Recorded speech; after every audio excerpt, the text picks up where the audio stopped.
देखो मु मान्यवर सांसद प्रताप षडंगी को प्रश्न करुच्ची से जो कहले जे बीजेडी बीजेपी ये करुले प्रताप षडंगी आपण ब्राह्मण जाति किंतु आपण टिके मुहरे शरम रखंतु लज्जा रखंतु निजर मानविकता रखंतु एवं घुसुरी प्रकृति तो आपण को जते कड्डा भाषा निंदा कले आपण झीटी सी होता आपण नातुणी होता जदि होता आप वक्तव्य देते सी आपको ट्यूट करी कर्तव्य नाला से अध्यापक विरुद्ध में दृष्टांतमूलक दंड विधान करने आपण पूरा एमपी कहते कहीं लोकप्रतिनिधि होती तार जवाब दिंतु आदि आपंकर हक ना हिंजिड़ा छक्का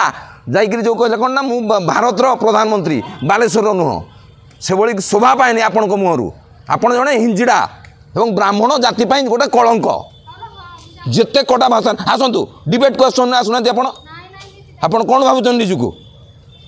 जड़े सांसद होकर कि दलीय मनोभाव रखुच्च सी आप झील होता आप नातुणी होता आप भौणी होता आपको से ट्वीट कर शिक्षा मंत्री की ट्वीट कर राजनीति अन्य समय ये केवे नाला तमें अन्य मैंने मद पी रास्तार गड़ुंट बोली आप गढ़ु अन्य मानक जब आप तुलना कर राजनीति कर आप कौन कर अति घृण्य आप जिते कड़ा भाषा कौन जिते घृणा कले आप साधारण राजनीति सन्यास नहीं जावा दरकार प्रताप षडंगी आपड़ कहले कौन ना भारतर मु हूँ मंत्री बालेश्वर नुहे आप कौ स्तर नेता छे